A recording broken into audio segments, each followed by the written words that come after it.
Welcome. Okay. Good evening and welcome to tonight's webinar, Influencing with Retina UK. I'm Lauren and I'm delighted to have you join us tonight. This session is particularly timely as many in our community are concerned about the proposed changes to personal independence payment announced at the end of March. These proposed changes could have a major impact on people living with inherited retinal dystrophies, from accessing PIP to future employment support. That's why it's crucial we stay informed and make our voices heard. Tonight, I'm pleased to have Matthew Carr, our Special Project Lead at Retina UK, join us here, who's going to teach us more about these proposals, share Retina UK's position, and provide practical advice on how you can effectively engage with your MP and participate in the consultation. Matt will also discuss various ways to connect with politicians at both the local and national level. So whether you're living with inherited sight loss, supporting someone who is, or is working professionally within the sight loss community, you are welcome here tonight and your insights are vital. Throughout tonight's webinar, there will be an opportunity for you to ask some Q&A. At the bottom of the screen, there is the Q&A box. We will wait to answer those questions until the end of the webinar, but do not worry, your questions will be answered.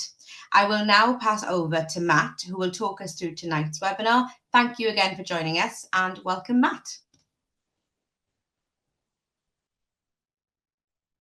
Hi everyone, thanks very much for joining us today. As Lauren mentioned, my name is Matt Carr. I'm the Special Project Lead here at Retina UK. Key part of my role involves influencing policymakers on issues that matter to the IRD community, both directly and in collaboration with other sight loss organisations.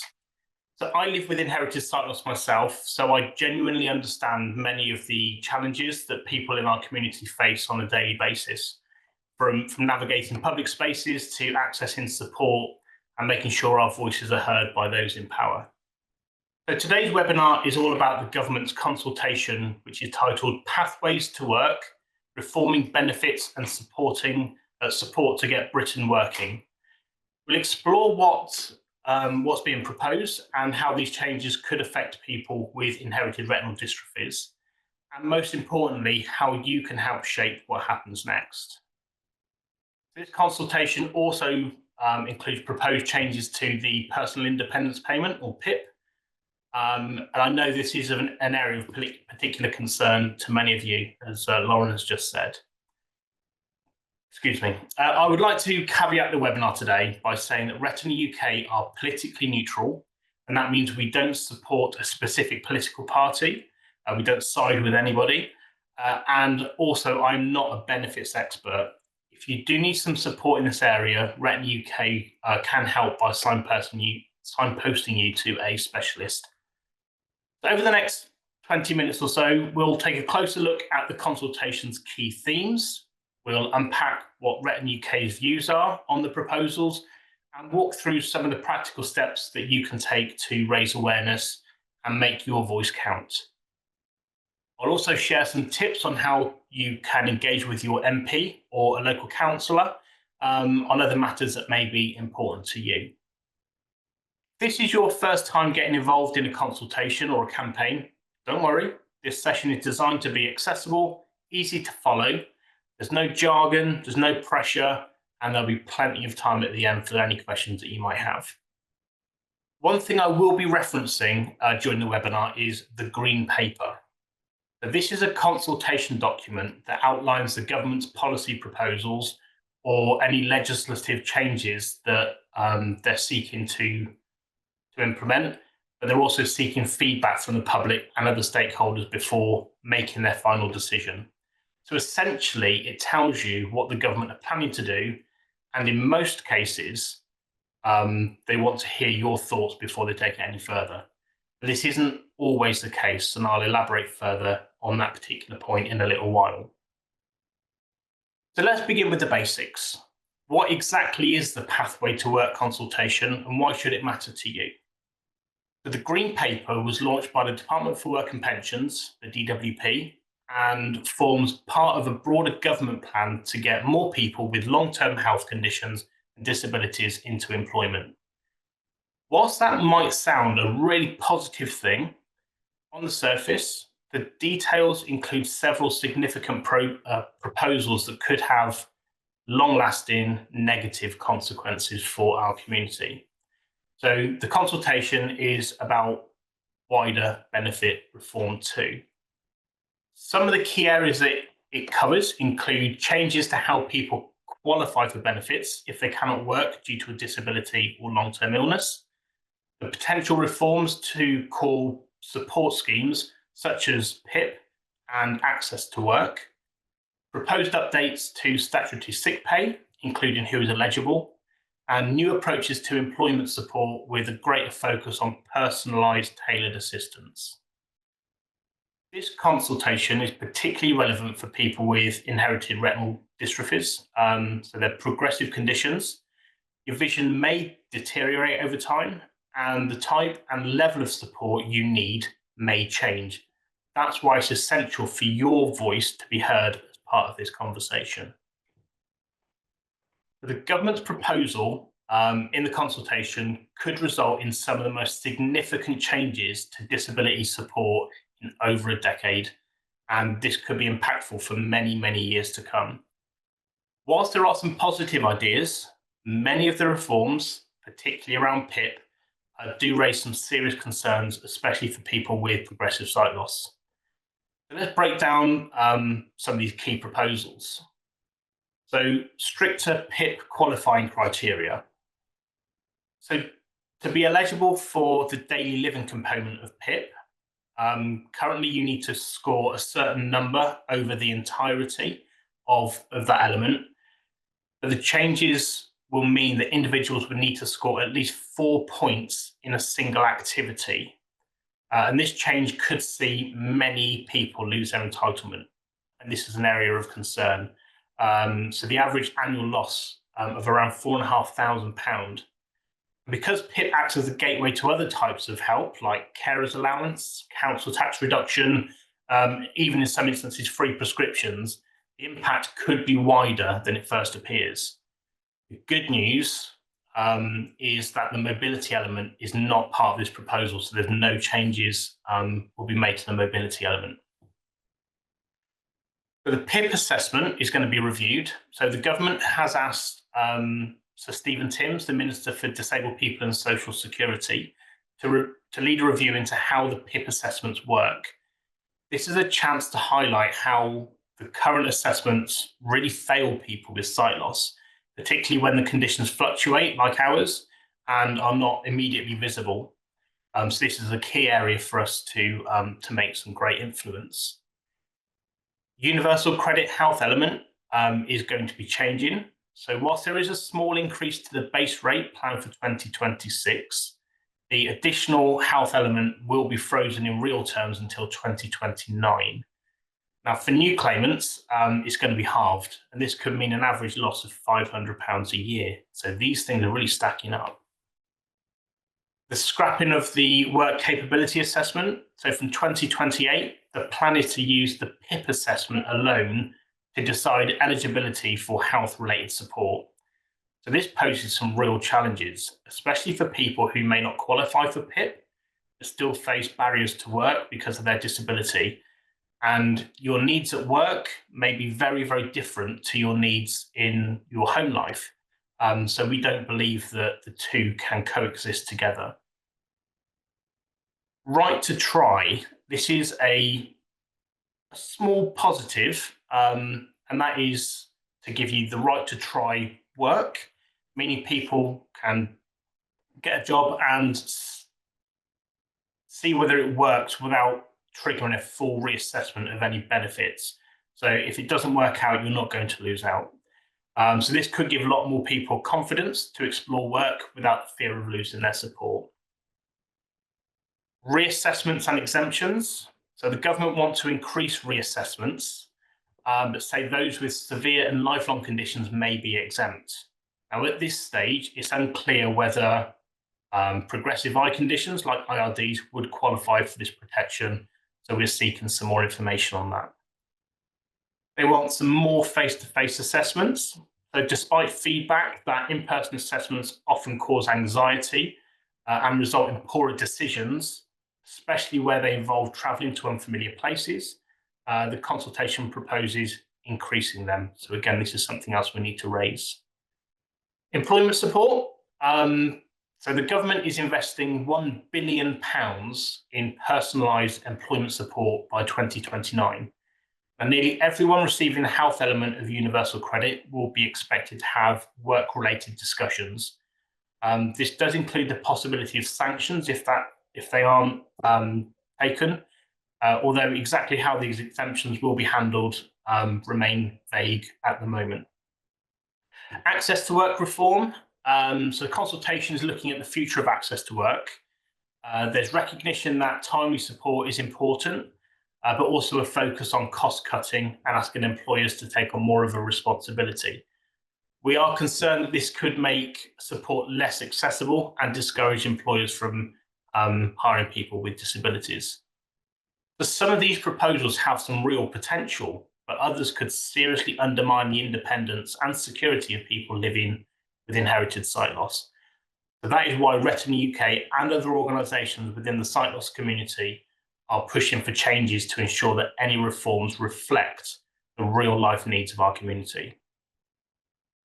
So remember when I said the Green Paper was the government asking what your thoughts were in most cases? Well, there are some areas that the government will put things into place without asking your opinion. So in the Green Paper, it says we are not consulting on this measure. So there are two areas in the Green Paper where this is the case. The 4 points needed in one element of the daily living component in PIP, that is one, and the scrapping of the work capability assessment. So regardless of what it is that you say, they say they're going to crack on and implement that. Whilst it's not part of the consultation, should the government choose to bring this forward, Parliament would need to vote in favour to bring in these changes. So it's not a case of we're going to do it. It will need to go to a vote for the rest of Parliament to take things forward, as with most decisions.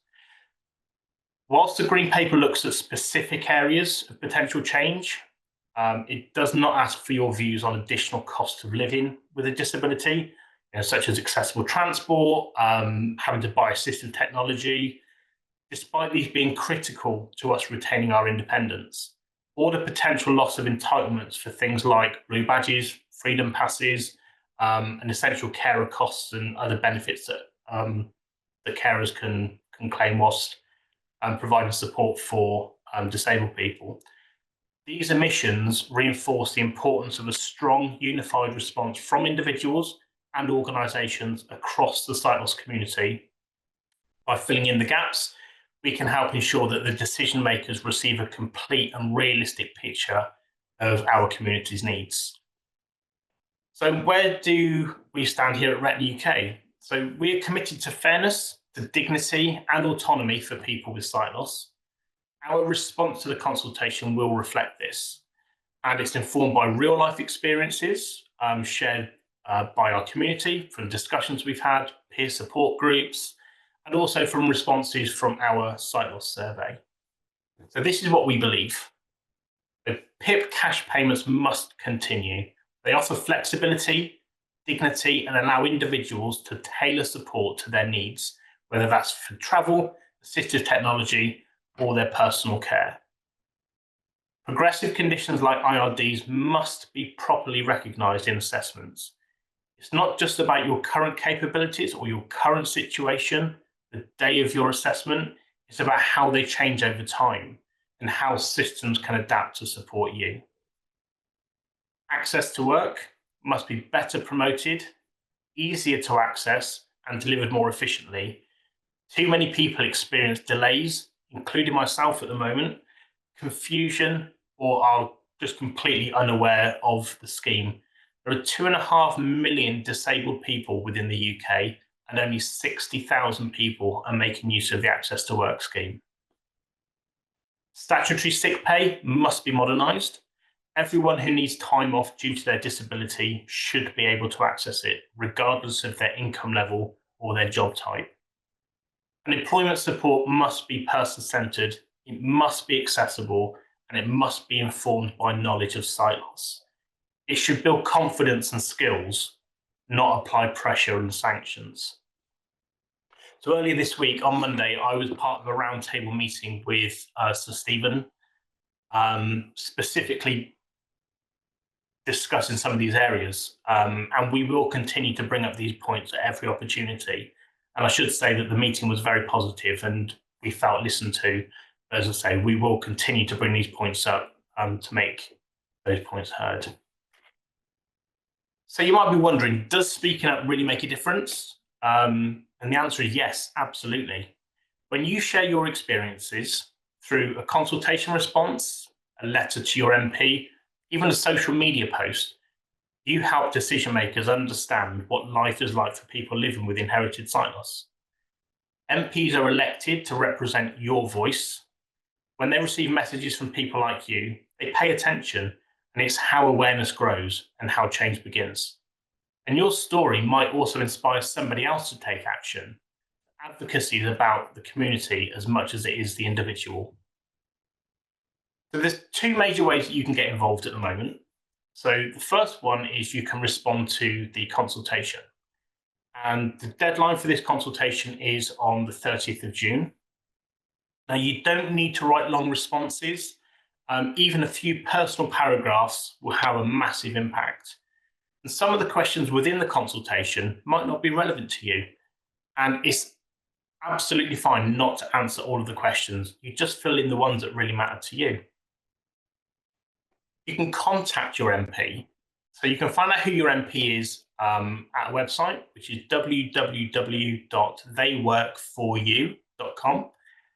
And the website will give you their contact information. So you can send them a letter, you can send them an email, or you can even request a meeting at one of their local surgeries. Some of them do them virtually, some do them face-to-face. This will give you an opportunity to explain how IRDs affect your life and what kind of support would help and how these proposed changes would affect you. When I mentioned before about these changes would need to be voted on, this is your opportunity to influence your MP to vote in your favour. A few tips on speaking with MPs and councillors. And the first thing is to remember that they are just like everybody else. They are normal people. They've been elected into their post. So if you're reaching out to your MP or a local councillor, a couple of practical tips. Be personal. Your lived experience is powerful. You are the expert. Be clear. Explain what support and changes you're seeking. Be polite. A respectful tone always encourages a constructive response. And be persistent. It's okay to follow up if you don't get a reply, or if you do get a reply and it hasn't got the right answer, you're more than welcome with that right to reply to go back to them again. Councillors can support you with local issues, so such as transport issues, issues with broken pavements, overgrown hedges, problems accessing support services, for example. You can find their contact details via your local council website or by using a search engine, who's my local councillor. And again, they were elected to act on your behalf, so make use of their influence. So Retina UK, as a charity, collaborates with other sight loss organisations. So these include RNIB, Guide Dogs, the Thomas Pocklington Trust, and many, many others to represent the interests of blind and partially sighted people. Pathways to Work consultation is just one part of our wider influencing work. So we're currently doing some joint campaigning for accessible NHS services, including the accessible information standard, so you get your information the way that you want it. Better town and transport planning, so floating bus stops, e-scooters and things like that. An increase in investment into medical research, which is particularly of importance to our community. And equal access to employment is a big piece of work that's happening as well within the sector. Now, we'll continue to share updates and opportunities to get involved through our newsletter and social media. And when people with lived experience speak up, we do see real change. So your voice is part of a growing movement and it matters. So let's do a quick recap on what we've covered. So the Pathways to Work consultation is a key opportunity to shape some future support systems. Some proposals are promising, but others could negatively impact people with progressive conditions like IRDs. Retina UK is advocating for fairness, flexibility, and person-centric services. We're advocating for you. And you can take action by responding to the consultation and by contacting your MP. Together we are stronger, and thank you for being part of this conversation. Now, I'm very conscious that this has been a very, very short whistle-stop tour of a very bespoke area, and I hope today's session left you feeling a little bit more informed about what the changes mean, and empowered you to be ready to speak up. Whether you respond to the consultation, whether you contact your MP, or simply share what you've learned, every action matters. And we will share some links to the consultation, some additional information, and some different resources that you can use, one of which is from the RNIB to actually write a letter to your MP. So again, you can use these to contact your MP via email. We'll send these in the next couple of days. So whistle stop area. But thank you for joining us. And if you do have any questions, please ask them. Thank you very much.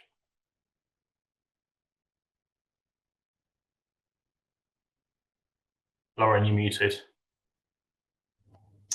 So sorry. I really was talking then as well. But all I was saying was thank you. Thank you for that. It was so brilliant and so informative as well. But I was just also going to echo what Matt just said. Like, if you have any questions now, we have some time. The Q&A box should be at the bottom of your screen, especially if you're on a laptop, if you're on if you're a tablet or mobile, I believe it's in the corner. And please just ask them away. So just looking at some initial questions that we have at the moment. The first one, my screen, there we go. The first one is, when are these changes going to take place? So the changes from this part of the consultation, some are due to take place over a number of years. So 2028 is the first stage. We should learn more in the autumn statement when it kind of comes to the finances. But as I said before, everything will need to go through a vote before we know whether it is actually going to take effect. So equally, it depends on what happens after a vote. If a vote is not what we want to see, you may have seen this week with the winter fuel payments, the government have done a U-turn on that, so they're changing tact. So depending on what happens and the strength of feeling, we may see something there as well. So it's one of those, until such times that they have actually done the vote and we know what the full picture looks like, we won't know that until the end of the consultation and all of that's been looked at. But it's not going to take effect until at least 2026 at the very, very earliest. Thank you. I think you may have already just mentioned this, but somebody has asked, how can we keep up to date with any changes that have been made? Yeah, so with this, because it is so impactful to our community, we will keep things updated through our newsletters and social media and such like. We are doing some work on some specific pages on our website as well to keep up to date with some of these consultations, particularly where it's of great relevance to our community. So keep an eye on the newsletters. Yeah, absolutely. Somebody has said, if I have any more questions about this topic after the webinar, can I ask any follow-up questions? And if so, how do I do that? Absolutely. So as I said at the beginning, I'm not a benefits expert. So if it's anything specific to how it might affect you, we may need to signpost onto a specialist. If you send any questions through to info@retinauk.org.uk, they'll find their way to me, and we can get a response to you. Perfect, thank you. And this actually kind of leads on very nicely into this question that we've got through, which I think sums up kind of what you said about it being a bit more personalised. But somebody has said, I have RP and I've been registered blind for 20 years. I've retired and received PIP. Is it likely the changes will affect me? This is a really, this is a question which is unknown. So with the 4 points, there are a number of different areas that the daily living activity is scored on. So preparing food, taking nutrition, managing therapy or monitoring a health condition, washing and bathing, managing toilet needs and incontinence, dressing and undressing, communicating verbally, reading and understanding signs, symbols and words, and engaging with other people face to face. And the final one is making budgeting decisions. So within one of those areas, you need to score at least 4 points. So if I have a look here at reading and understanding signs, symbols, and words, in order to get 4 points, you need prompting to be able to read or understand basic written information. So if you're not able to read text, then or you struggle, or someone needs to point something out to you, that is likely to give you 4 points. If you cannot read or understand signs, symbols, or words at all, so you can't read text, that's 8 points. So that wouldn't necessarily be an issue. However, when I said before about the fluctuating rate of sight loss of our eyes, so this morning I could see quite well. However, come the end of the day, I really struggle to read text. It depends on how tired I am. It depends on the lighting conditions. But these things aren't taken into account as part of these PIP assessments. So as part of those, as part of the assessment review, this is something we need to make sure is encompassed. So rather than if you had a meeting, your assessment, for example, at 9 o'clock in the morning, you're nice and fresh, you can see relatively well, that would be a completely different story if it was at the end of the day. So it's a long way around saying it depends on your personal circumstances. I mean, another big area for us is engaging with people face to face. So it may be, so for 4 points, you need support in order to engage with other people. So this could be down to social anxiety, not being able to see visual cues from people, handshakes and facial expressions and things like that. Or if people walk away when you're talking, I've had that. Again, that could get you between 4 and 8 points.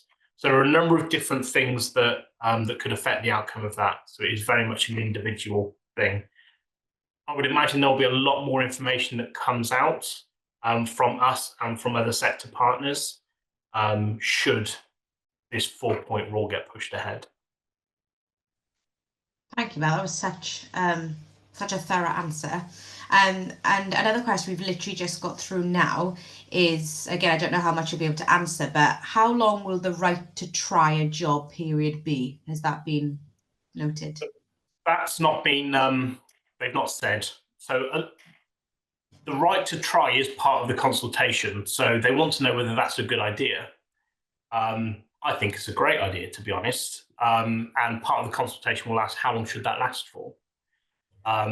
Is it 6 months? Is it 12 months? Is it 2 years?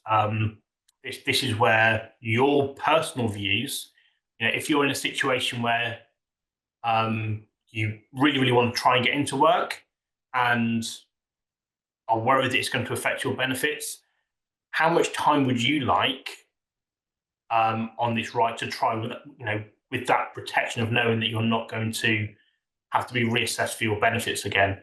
So this is where your personal views will affect the outcome of the consultation. Right, perfect. We just have one more question. So if anybody does have them, now will be the time to get your questions in. And the last one is there support available when filling in the consultation form?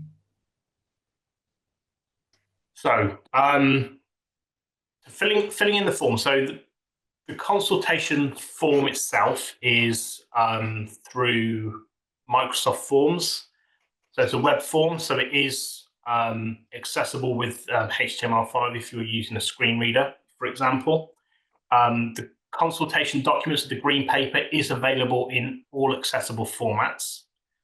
So if you need it in audio, they can send it to you in Braille. That's all in place. To fill in the form, I don't know is the answer. It's not something that would usually be offered by the department. That being said, if you go through the questions, and there are a number of questions, and this is what I said before, some of them may not be relevant to you at all. So you can pop it all in an email, in block text to the department. It hasn't necessarily got to be in a particular format, with the questions or on paper or however it may be. And you could even send it through the post in a handwritten letter if you so chose. And again, we'll share all that information in the follow-up email. Great, thank you. Somebody has said, I'm already receiving PIP. Will I be reassessed for my eligibility under the new proposals? Again, that is a great question, and I personally would also love to know the answer to that. Now, depending on your current award, if you have a look at your letter, it will tell you whether you have a lifelong award. And if that is the case, it is my understanding that will continue and you won't need to be reassessed. My personal award says 10 years. So I will be reassessed. So this, again, it depends on what you already have.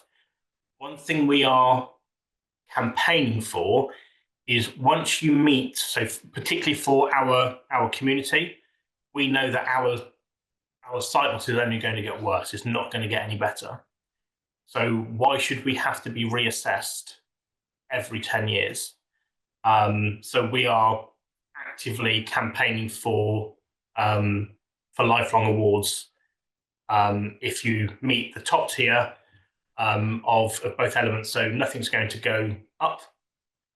Not only is that saving government time and also department time and effort of doing the assessments and the cost of doing the assessments, it also gives us the added protection to know they're not going to be messing around with such an important part of our support network.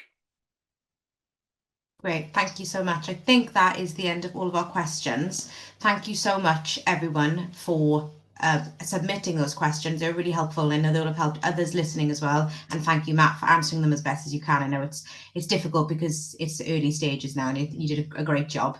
So just to finish up this webinar, as I just said, thank you all so much for joining us. Thank you, Matt, for sharing your insight and experience. We hope that you all feel more confident and more knowledgeable in this area around this topic. Just a reminder, as Matt said, the deadline for the Pathways to Work consultation is the 30th of June, and even a short or personal response can make a big impact. Retina UK will provide resources, updates and support through our website, newsletter and social media. And if you're not already following us on socials, you will be able to find us on Facebook, Instagram, LinkedIn. We now have a Blue Sky account and also some TikTok on there. And if you would like to sign up to our newsletter, you can do that through our website. If you have any further questions or need some additional support, please do not hesitate to reach out to us through our email at info@retinauk.org.uk. We host a monthly webinar most months, and we cover a range of topics. Coming up in June, we have a webinar about the importance of our peer support groups. We also share all of our podcasts on our Spotify channel and the video versions on our YouTube. So if you would like to not miss out on any future webinars and also podcasts, You can also find that on our newsletter and our social media. Thank you again for joining us, and thank you so much, Matt, for taking the time to be with us tonight and doing this webinar. Have a great evening, everybody.